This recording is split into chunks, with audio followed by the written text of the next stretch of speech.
O sea, aquí está una persona que ha estado viviendo en pecado y de pronto se libera. Escucha acerca de Jesús y dice, esa es la manera de vivir.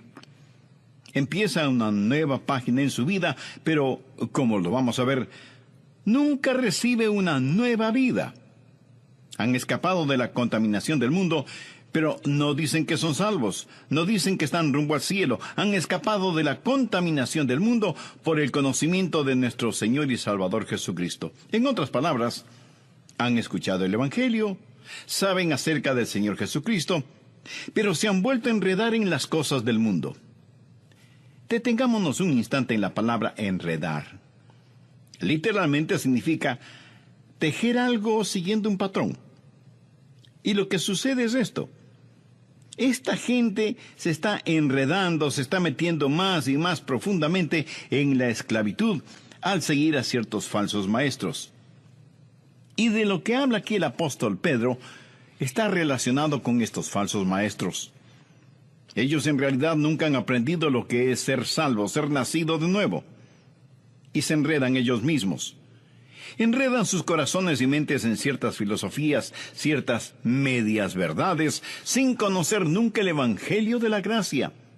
Y cuando así lo hacen, están peor de lo que estuvieron antes de escuchar algo acerca de Jesús. Vea lo que dice el verso 21. Porque mejor les hubiera sido no haber conocido el camino de la justicia, que después de haberlo conocido, volver atrás del santo mandamiento que les fue dado. Aquí hay un principio, escúchelo. Aquellos que viven por la verdad tienen más y más libertad. Los que no viven por la verdad, los que viven por la mentira, experimentan más y más esclavitud. El reformar sin transformar conduce a una gran degradación y finalmente a la condenación. Es mucho mejor para usted no saber el camino de la verdad que reformar su vida sin haber conocido al Señor Jesucristo. Y el ejemplo clásico es el de Judas. Jesús dijo, refiriéndose a Judas, que mejor le hubiera sido no haber nacido. Judas escuchó la verdad. Judas reformó su vida. Judas fue discípulo del Señor Jesús. Judas escapó de la contaminación del mundo por un rato. Pero su postrer estado vino a ser peor que el primero. No sin razón Jesús dijo que a Judas le hubiera sido mejor no haber nacido. Alguien podrá decirme, bueno, pastor, si yo creo lo que está predicando, si creo en la eterna seguridad, entonces yo puedo ser salvo y seguir pecando todo lo que quiera, porque ya no tengo que preocuparme. Ya tengo mi pasaporte al cielo, y como nunca puedo perder mi salvación, entonces me voy a divertir a lo grande. Mi amigo, parece que usted quiere tener lo peor de este mundo y lo mejor del otro. Escúcheme. Yo puedo pecar todo lo que quiera. ¿Sabía eso? Yo puedo pecar todo lo que quiera, pero no quiero hacerlo. No quiero pecar. Nada me haría más feliz que el saber que no pecaré nunca más. Si hubiera algún tipo de documento que diga que será imposible para mí el pecar, lo firmaría sin pensarlo dos veces. Yo no quiero pecar. Y si usted cree que la seguridad eterna es una licencia para seguir pecando, ¿sabe cuál es su problema? Usted probablemente necesita ser salvo. Necesita que lo que usted quiere hacer sea modificado. Es más, usted necesita un querer hacer completamente nuevo. Usted necesita nacer de nuevo. Esta gente a la cual Pedro está hablando estaba reformada, pero nunca había sido regenerada. Y el apóstol da dos ejemplos clásicos en caso de que alguien piense que él está hablando de alguien que fue salvo y que perdió su salvación. Y los ejemplos que él da son absolutamente claros. El ejemplo número 1 es el del perro, y el segundo ejemplo es el de la puerca. Ahora, quiero que entienda lo siguiente en forma absoluta. Dios nunca llama a ninguno de sus hijos perros o puercos. ¿Lo entiende? Ovejas sí, pero nunca perros o puercos. El ejemplo es el del perro que vomita. y vuelve a comer lo vomitado. Y si usted dice, pastor, eso es repugnante, permítame informarle que Pedro quería que fuera repugnante. Por eso utilizó esa ilustración. Es una ilustración que la dio Pedro, no yo. Creo que soy un poco más cauto como para dar una ilustración de ese tipo. Ahora, el perro pudo haberse sentido mejor después de comer su propio vómito, pero seguía siendo un perro. No había experimentado ningún cambio. Ese perro hizo lo que todos los perros hacen, volver a su propio vómito.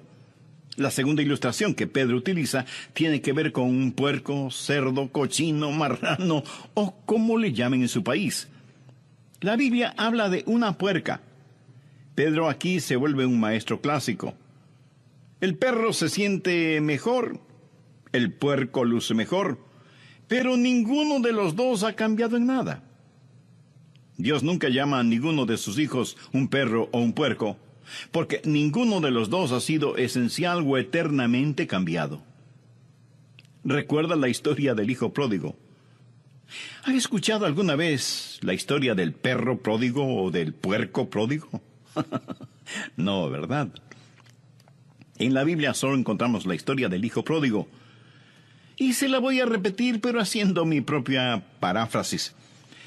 Cuando el hijo pródigo se encontró en el chiquero con los puercos, se dijo: estoy cansado de estar en este chiquero.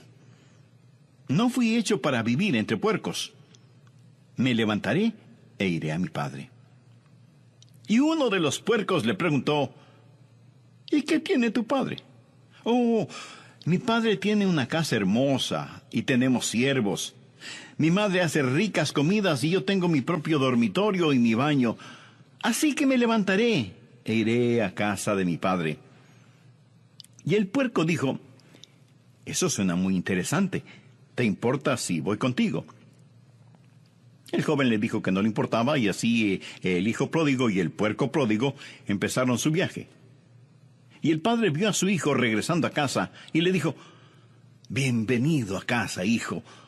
Cúbrete con este manto, usa este anillo, ponte estas sandalias y vamos a matar el becerro gordo para celebrar tu regreso. Papá, un amigo vino conmigo. Es un puerco y quiere vivir en nuestra casa. Hijo, no hay ningún problema, tráelo. Pero la mamá del hijo pródigo dijo: un momentito. Tu amigo no puede entrar en la casa así, tiene que bañarse. Y el puerco preguntó: ¿y qué es eso? Pues que tienes que bañarte y sacarte toda esa suciedad. Y lo bañaron y le sacaron toda la suciedad de encima. Luego le dijeron que tenía que aprender algunos modales, que para comer tenía que ponerse una servilleta bajo la quijada y que tenía que aprender a sentarse junto a la mesa y usar la cuchara, el cuchillo y el tenedor. Le dijeron que no podía meter su hocico en la comida y que si iba a vivir en la casa, ya no podría salir a revolcarse en el cieno y dormir en medio de la fetidez y las moscas.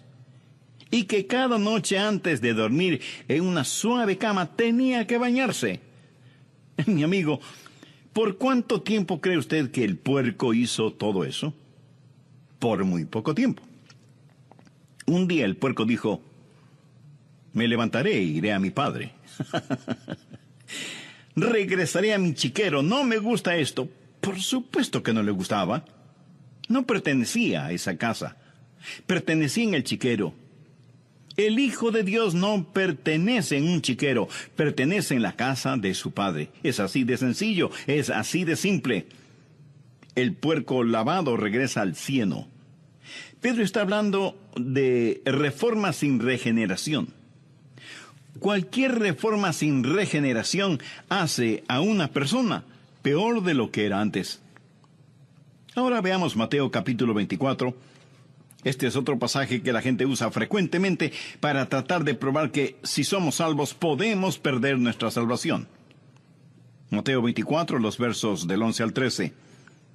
Y muchos falsos profetas se levantarán y engañarán a muchos, y por haberse multiplicado la maldad, el amor de muchos se enfriará, mas el que perseverare hasta el fin, éste será salvo. Y alguien pondrá ese versículo frente a sus ojos y le dirá, ¿lo ve? Si quiere ser salvo, tiene que perseverar hasta el fin.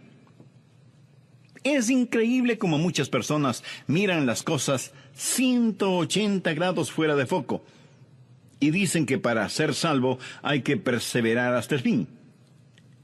Pero lo que Dios está enseñando aquí es que para que usted pueda perseverar hasta el fin, tiene que ser salvo. ¿Lo comprende? ¿Quiere saber quién es salvo? Aquel que persevera. Usted no es salvo porque persevere. Usted persevera porque ya es salvo. Los que perseveran hasta el fin son los salvos. No perseveran para ser salvos, perseveran porque ya son salvos. Creo que vale la pena que lo repita. Uno no persevera para ser salvo, sino que por ser salvo, persevera. Recuerdo un clásico sermón de un gran hombre de Dios que predicó durante una conferencia bíblica. Dijo, tengo buenas y malas noticias. Las buenas noticias es que Satanás no puede hacer nada contra usted, a menos que Dios se lo permita. Esa es una buena noticia, ¿verdad? La mala noticia es que Dios se lo ha permitido. Dios ha permitido que Satanás nos zarandee como trigo. Jesús le dijo a Pedro, Satanás sigue tus pasos, quiere zarandearte como a trigo. Pero note lo que Jesús le dice en el verso 32, pero yo he rogado por ti que tu fe no falte, y tú una vez vuelto, confirma a tus hermanos. Pedro, estoy orando por ti, y por eso tu fe no decaerá, y vas a tener que perseverar. Y es obvio que Pedro perseveró. El Pedro temeroso, el Pedro cobarde, el Pedro que juró con maldiciones que no conocía al Señor, últimamente nunca olvidó al Señor Jesús. La seguridad eterna es como un fuerte cinturón elástico que Dios pone alrededor suyo cuando se salva. Pudiera ser que usted se desvíe, pero Él sigue trayéndolo de regreso. Es el amor de Dios el que ora para que la fe de Pedro no decaiga. Pero en este mismo capítulo nos encontramos con otra persona, Judas. Veamos lo que dicen los versos 47 y 48. Mientras él aún hablaba, se presentó una turba. Y el que se llamaba Judas, uno de los 12, iba al frente de ellos y se acercó hasta Jesús para besarle. Entonces Jesús le dijo, Judas, ¿con un beso entregas al Hijo del Hombre? Pedro y Judas en el mismo capítulo. Ahora, honestamente, si usted y yo hubiéramos estado ese día ahí, y no hubiéramos sabido absolutamente nada del trasfondo, nada acerca de nadie, ni de la negación de Pedro, ni de la traición de Judas, y tuviéramos a Pedro y Judas delante de nosotros, ¿cuál de los dos escogeríamos si tuviéramos que escoger? ¿Cuál de ellos diríamos que es salvo? Me atrevo a decir que la mayoría de nosotros escogeríamos a Judas y no a Pedro. Quiero decir, Pedro siempre estaba en problemas. Como se dice vulgarmente, siempre estaba metiendo la pata. Siempre impetuoso, siempre explosivo. Y diríamos que este viejo lobo del mar, este rudo pescador, no era salvo. Ahora con Judas la cosa es diferente. Pero, ¿por qué diríamos que Judas era salvo? Pues por simple deducción. ¿A quién nombra usted de tesorero? Pues a la persona en la que más confía. Correcto. Judas era la persona que tenía la funda con el dinero. ¿Por qué confiaban en él? Cuando Jesús dijo que uno de ellos le traicionaría, ninguno de ellos dijo, tiene que ser Judas. Nadie sospechaba de Judas. ¿Perseveró Judas? Por supuesto que no perseveró. Traicionó al Señor Jesús, no buscó el perdón de Dios, se suicidó y con toda seguridad está en el infierno. Busquemos ahora Juan 6:64. Jesús dijo, pero hay algunos de vosotros que no creen. Y está haciendo referencia a quienes estaban a su alrededor. Jesús sabía desde el principio quiénes eran los que no creían y quién le había de entregar. ¿Cree usted que todas estas cosas sorprendieron a Jesús? ¿Cree usted que él dijo, ¿cómo pude haber escogido a Judas, en quien confié, y ahora me traiciona? No, mi amigo, Jesús escogió a Judas sabiendo lo que iba a suceder. Jesús supo que Judas nunca creyó en él. Veamos lo que dicen los versos 70 y 71 de este mismo capítulo 6 del Evangelio de Juan. Jesús les respondió, ¿no os he escogido yo a vosotros los 12, y uno de vosotros es diablo? Hablaba de Judas Iscariote, hijo de Simón, porque este era el que le iba a entregar, y era uno de los 12. Nada estuvo fuera de su control. De hecho, Jesús dijo que había escogido a Judas para que se cumpliesen las Escrituras. Ahora, seguramente usted me preguntará, Pastor, ¿cuál es el punto de todo esto? El punto es que Pedro perseveró y Judas no lo hizo. ¿Por qué Pedro perseveró hasta el fin y Judas no? Muy sencillo. Pedro tuvo fe. Recuerda lo que Jesús le dijo a Pedro, yo he orado por ti para que tu fe no falte. Jesús no hizo esa oración por Judas. Jesús sabía desde el principio quienes no creían en él. Judas nunca creyó, Pedro sí creyó. Y aquellos que perseveran hasta el fin son los que son salvos. Amigo, le pregunto, ¿tiene usted esa salvación? ¿Está usted persuadido de su seguridad eterna? La única forma de ser salvo y tener seguridad eterna es por medio del Señor Jesucristo, por medio de la fe. Algunas personas, interpretando varios textos bíblicos fuera de contexto, dicen que quienes son salvos pueden perder su salvación. Una cosa es parecer ser salvo, y otra muy diferente, el ser salvo de verdad. Por eso es que el apóstol Juan en el capítulo 2, verso 19 de su primera epístola dice, salieron de nosotros, pero no eran de nosotros. Porque si hubiesen sido de nosotros, habrían permanecido con nosotros. Pero salieron para que se manifestase que no todos son de nosotros. Por lo tanto, aquellos que se van, no pierden su salvación. Los que no perseveran no pierden su salvación porque nunca la tuvieron. Bien, veamos otro pasaje que la gente usa para decir que los que son salvos pueden perder su salvación. Busque el capítulo 15 de Juan, empezando en el verso 5. Yo soy la vid, vosotros los pámpanos. El que permanece en mí y yo en él, éste lleva mucho fruto, porque separados de mí, nada podéis hacer. Y algunos estarán pensando, yo puedo hacer algo. Esa es su opinión personal. Jesús dice, separados de mí, nada podéis hacer. Sin él, no importa lo que hagamos, somos como cero a la izquierda. Y Jesús sigue diciendo, el que en mí no permanece, será echado fuera como pámpano, y se secará. Y los recogen y los echan en el fuego y arden.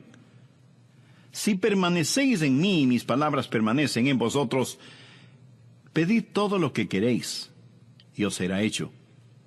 En esto es glorificado mi Padre, en que llevéis mucho fruto, y seáis así mis discípulos. Y alguien dirá, bueno, este es un cuadro de alguien que estuvo en Cristo, y sin embargo es separado de Cristo. Es lanzado al fuego y allí arde. Permítame decirle que aquí el Señor Jesucristo no está hablando de ninguna manera acerca de la salvación. Está hablando acerca de llevar fruto. Y está usando una ilustración, una metáfora. Debemos permanecer en el Señor Jesús si queremos dar mucho fruto. En un viñedo, el viñador poda las plantas, quita todo lo que no va a producir fruto. ¿Qué hace con todas las ramas que fueron podadas? No es buena madera como para tallarla. No se puede usar en la chimenea porque no hace un buen fuego. Lo único que se puede hacer es quemarlas. Lo que el Señor Jesús está diciendo es esto: si no permanecen en mí, son buenos para nada. ¿Qué le parece? Buenos para nada. ¿Es usted un cristiano bueno para nada? Escuche, Él no está hablando ni del cielo, ni del infierno, ni de la salvación. Está hablando acerca de llevar fruto.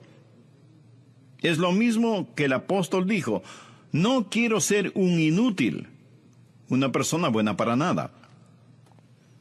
Nunca trate de sacar su teología de una metáfora, de una ilustración. Usted aprende su teología de las epístolas, no de las ilustraciones, parábolas o metáforas. De estas usted aprende maravillosas y prácticas verdades. Si como creyentes vamos a dar frutos, necesitamos permanecer en el Señor Jesucristo. Veamos algo más en Hebreos capítulo 6. He dejado esto para lo último porque esto es lo que mucha gente usa para realmente probar que de alguna manera podemos perder nuestra salvación. En esta porción, el autor de Hebreos está hablando de una imposibilidad. Dice que hay algo que es imposible. Hebreos 6, desde el verso 4. Porque es imposible que los que una vez fueron iluminados y gustaron del don celestial, y fueron hechos partícipes del Espíritu Santo, y asimismo gustaron de la buena palabra de Dios y los poderes del siglo venidero, y recayeron, sean otra vez renovados para arrepentimiento, crucificando de nuevo para sí mismos al Hijo de Dios y exponiéndole al vituperio. Y de inmediato da una ilustración. Porque la tierra que bebe la lluvia que muchas veces cae sobre ella, y produce hierba provechosa a aquellos por los cuales es labrada, recibe bendición de Dios. Pero la que produce espinos y abrojos es reprobada, está próxima a ser maldecida, y su fin es el ser quemada. Pero en cuanto a vosotros, oh amados, estamos persuadidos de cosas mejores que pertenecen a la salvación, aunque hablamos así. Volvamos al versículo 4. Algo es imposible. Dice que es imposible para cierta clase de personas, si es que hacen algo incorrecto, el ser renovadas para arrepentimiento. Ahora quiero decirle que si usted usa esta porción de Hebreos para probar que una persona puede perder su salvación, para usted puede que pruebe demasiado. Pero en realidad, ¿qué prueba? Prueba que usted una vez fue salvo y perdió su salvación. Si esa es la forma en que usa ese versículo. Pero también prueba que usted nunca podrá volver a ser salvo. Si cayeron, es imposible que sean renovados para arrepentimiento. Así que si usted no cree en que una vez salvo, siempre salvo, tiene que creer que 2 veces perdido, para siempre perdido. ¿Entiende de lo que estamos estudiando? Si usted utiliza este versículo de esa manera, tratando de probar que una persona salvada puede perder su salvación, si eso es lo que trata de probar, entonces siga adelante y sea honesto. Y dígales que una vez que pierden su salvación, nunca jamás podrán volver a ser salvos. Porque es imposible el ser renovados para arrepentimiento. Entonces, ¿de qué está hablando aquí? No está hablando de personas que han sido salvadas. Y si usted me pregunta, pastor, ¿cómo sabe que no está hablando de personas que han sido salvas? Bueno, solo hay que leer el verso 9 que dice: pero en cuanto a vosotros, oh amados, estamos persuadidos de cosas mejores y que pertenecen a la salvación. ¿Lo ve? No está hablando aquí de gente salvada, está hablando de personas que vienen hasta el mismo umbral de la salvación y se regresan. Es imposible para estas personas el tener tratos serios con Dios. Gente que conoce la verdad y rechazan la verdad con ojos completamente abiertos. Es imposible traerlas a arrepentimiento. Han cometido el pecado imperdonable. Mírelas. Una vez fueron iluminadas con la palabra de Dios. Mucha gente ha escuchado nuestros programas radiales y han sido iluminadas. Han saboreado el don espiritual, han sido hechas partícipes del Espíritu Santo, han gustado de la palabra de Dios y de los poderes del siglo venidero, han probado todo eso, pero se han apartado. No estamos hablando de una persona que peca por ignorancia, ni de una persona que peca porque no tiene entendimiento. Hablamos de una persona que con todo entendimiento y sabiendo muy bien lo que hace, dice: no quiero a Jesús en mi vida. Permítame ilustrar este punto. Supongamos que usted va de compras al supermercado y ahí junto a los productos lácteos, en una mesita hay un plato con pedacitos de queso. Usted toma un pedacito de queso y lo saborea. Es un queso sabrosísimo. Así que pide 2 libras de ese queso. Termina de hacer sus compras y va a la caja a pagar. Hasta aquí ninguna novedad. Pero cuando la cajera registra el precio del queso, usted no puede creer que sea un queso tan caro. Y usted dice que no está dispuesto a pagar tanto por un simple queso. Y ella le informa que es un queso muy raro, importado, y que ella pensaba que usted lo quería. De otra forma, no lo hubiera pedido.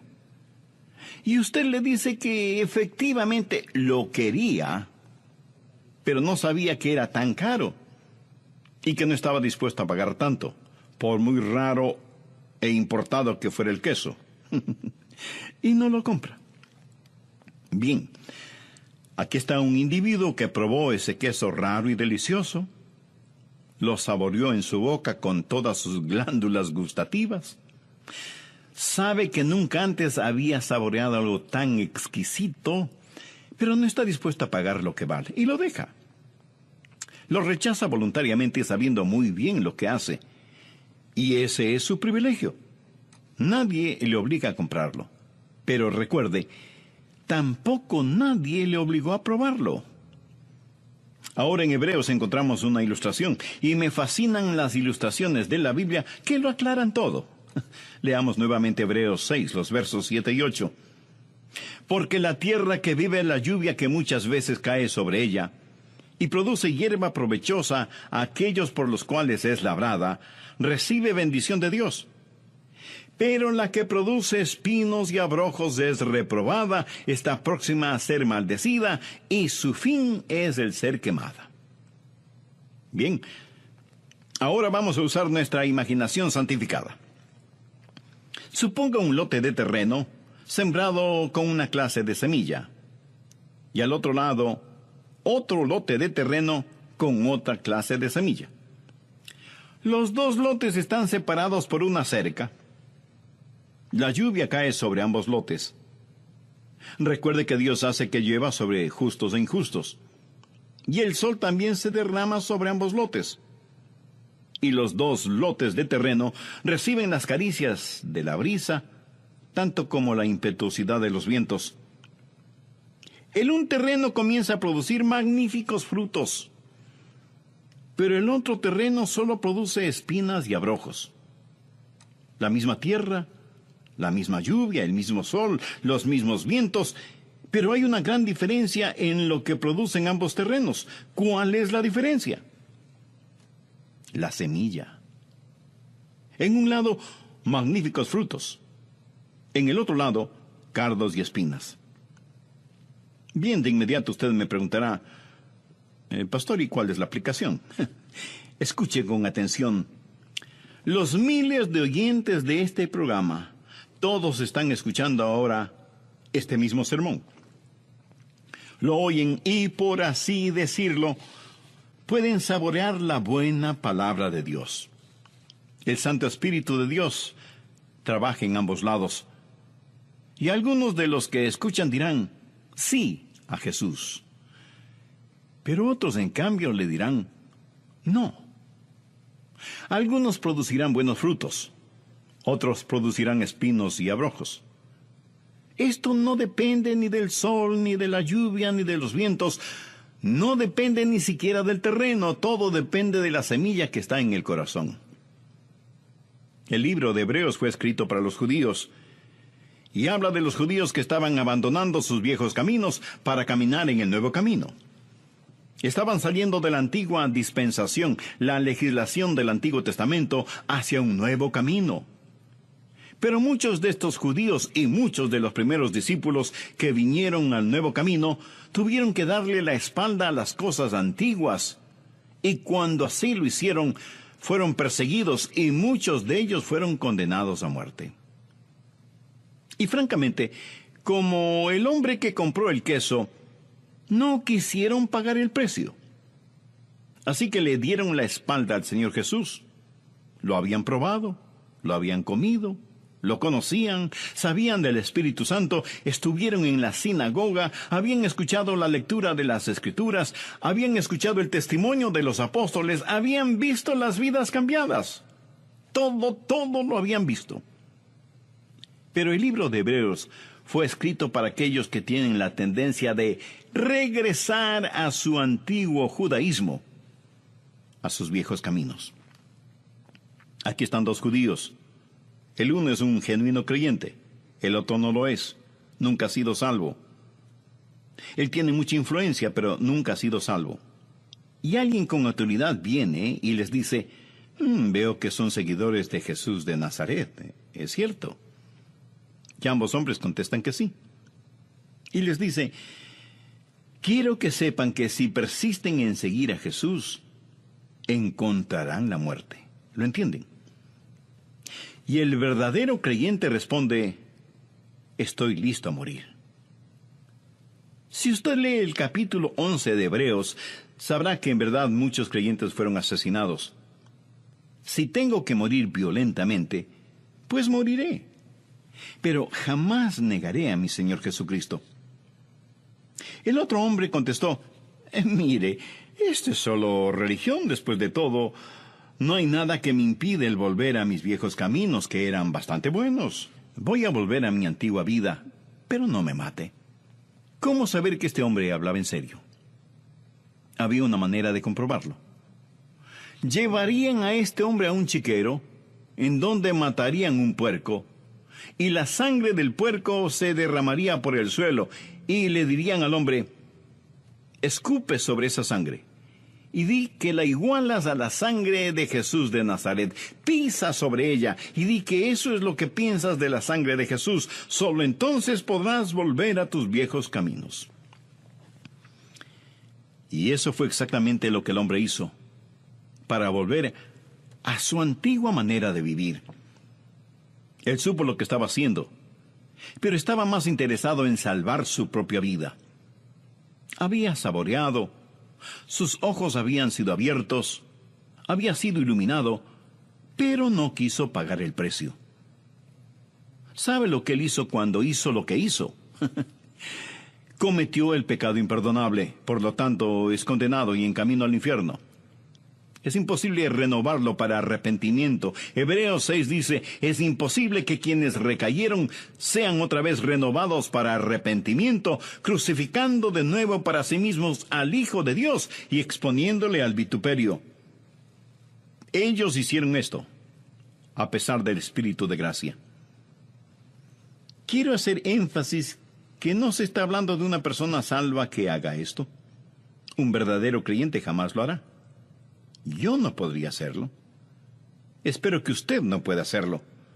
Aquí se habla de una persona no salva, una persona que nunca ha nacido de nuevo. Leamos el versículo 9. Pero en cuanto a vosotros, oh amados, estamos persuadidos de cosas mejores y que pertenecen a la salvación. El capítulo 6 de Hebreos, en mi opinión, no habla de una persona salva que se pierde. Si es eso lo que usted entiende, otra vez quiero decirle, sea honesto. Si usted no cree que una vez salvo, siempre salvo, de acuerdo a este versículo, entonces tiene que creer que 2 veces perdido, para siempre perdido.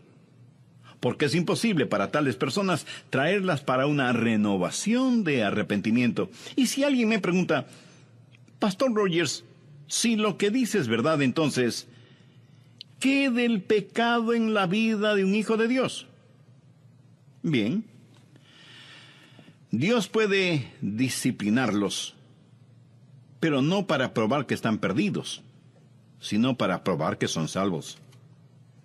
En el versículo 6 del capítulo 12 de Hebreos se nos dice: porque el Señor al que ama disciplina y azota a todo el que recibe por hijo.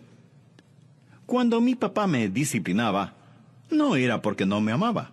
Antes, por el contrario, porque me amaba, me disciplinaba. Hebreos 12:8 dice: pero si se os deja sin disciplina, de la cual todos han sido participantes, entonces sois bastardos y no hijos. Eso es lo que Dios dice.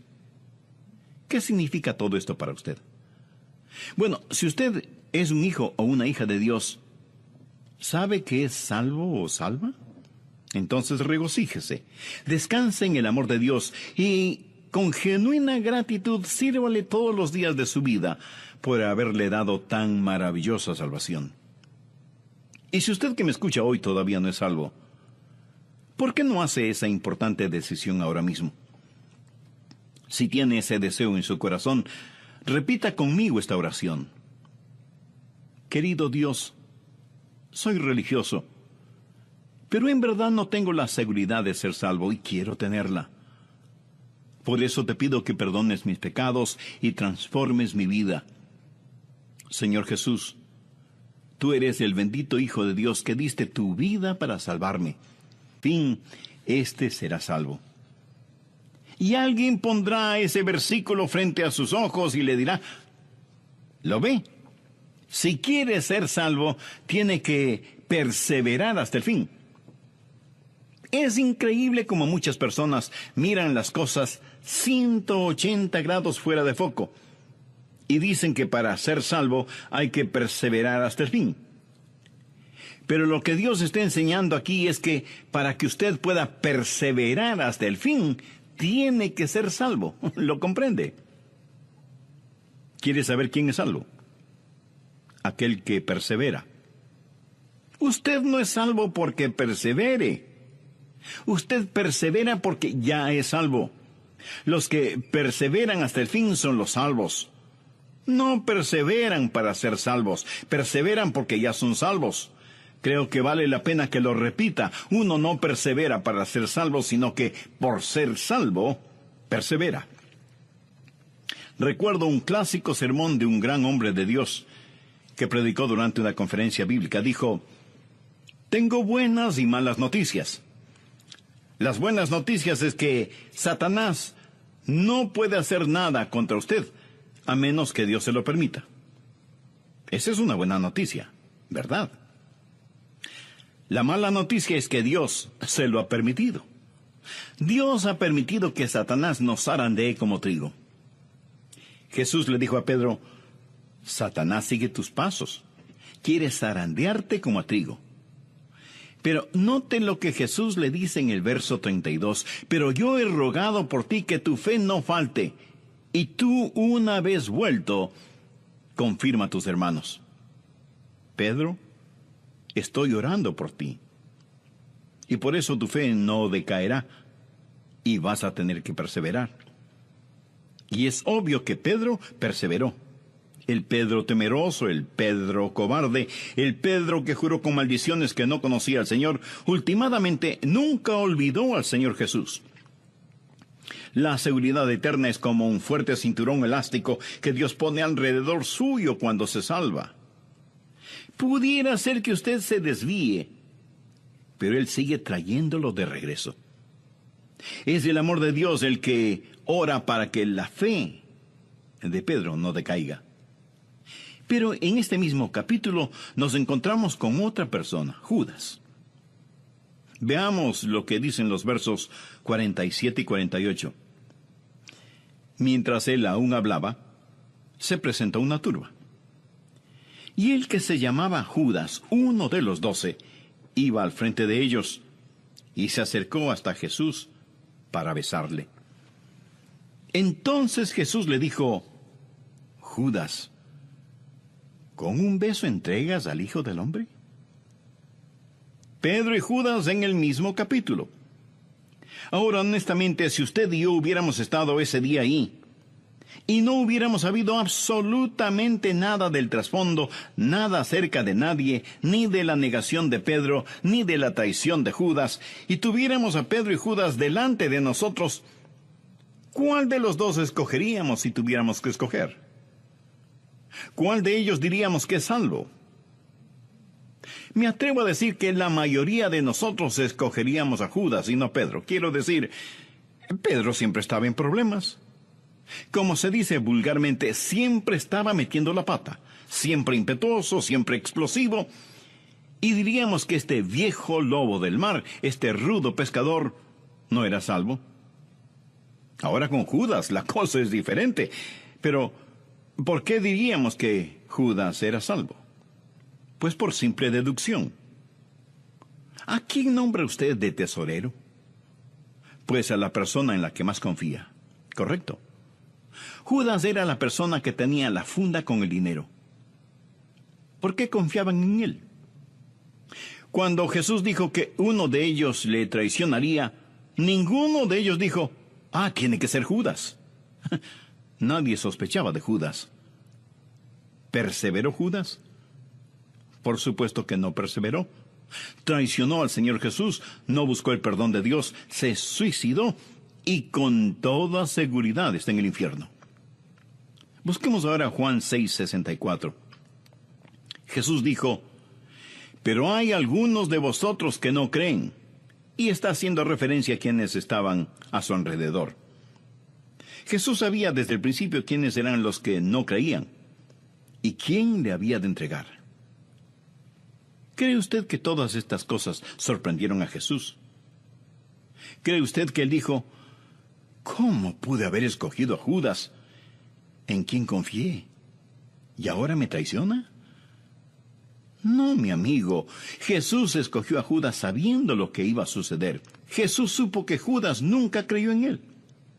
Veamos lo que dicen los versos 70 y 71 de este mismo capítulo 6 del Evangelio de Juan. Jesús les respondió, ¿no os he escogido yo a vosotros los 12? Y uno de vosotros es diablo. Hablaba de Judas Iscariote, hijo de Simón, porque este era el que le iba a entregar, y era uno de los 12. Nada estuvo fuera de su control. De hecho, Jesús dijo que había escogido a Judas para que se cumpliesen las Escrituras. Ahora, seguramente usted me preguntará, Pastor, ¿cuál es el punto de todo esto? El punto es que Pedro perseveró y Judas no lo hizo. ¿Por qué Pedro perseveró hasta el fin y Judas no? Muy sencillo. Pedro tuvo fe. Recuerda lo que Jesús le dijo a Pedro, yo he orado por ti para que tu fe no falte. Jesús no hizo esa oración por Judas.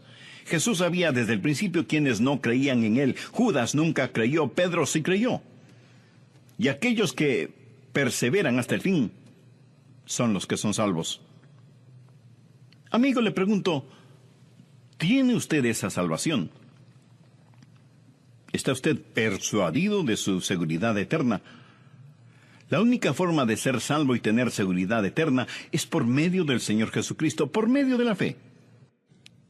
Algunas personas, interpretando varios textos bíblicos fuera de contexto, dicen que quienes son salvos pueden perder su salvación. Una cosa es parecer ser salvo, y otra muy diferente, el ser salvo de verdad. Por eso es que el apóstol Juan en el capítulo 2, verso 19 de su primera epístola dice, salieron de nosotros, pero no eran de nosotros. Porque si hubiesen sido de nosotros, habrían permanecido con nosotros. Pero salieron para que se manifestase que no todos son de nosotros. Por lo tanto, aquellos que se van, no pierden su salvación. Los que no perseveran no pierden su salvación porque nunca la tuvieron. Bien, veamos otro pasaje que la gente usa para decir que los que son salvos pueden perder su salvación. Busque el capítulo 15 de Juan, empezando en el verso 5. Yo soy la vid, vosotros los pámpanos. El que permanece en mí y yo en él, éste lleva mucho fruto, porque separados de mí, nada podéis hacer. Y algunos estarán pensando, yo puedo hacer algo. Esa es su opinión personal. Jesús dice, separados de mí, nada podéis hacer. Sin Él, no importa lo que hagamos, somos como cero a la izquierda. Y Jesús sigue diciendo, el que en mí no permanece, será echado fuera como pámpano, y se secará. Y los recogen y los echan en el fuego y arden. Si permanecéis en mí y mis palabras permanecen en vosotros, pedid todo lo que queréis, y os será hecho. En esto es glorificado mi Padre, en que llevéis mucho fruto, y seáis así mis discípulos. Y alguien dirá, bueno, este es un cuadro de alguien que estuvo en Cristo, y sin embargo es separado de Cristo. Es lanzado al fuego y allí arde. Permítame decirle que aquí el Señor Jesucristo no está hablando de ninguna manera acerca de la salvación. Está hablando acerca de llevar fruto. Y está usando una ilustración, una metáfora. Debemos permanecer en el Señor Jesús si queremos dar mucho fruto. En un viñedo, el viñador poda las plantas, quita todo lo que no va a producir fruto. ¿Qué hace con todas las ramas que fueron podadas? No es buena madera como para tallarla.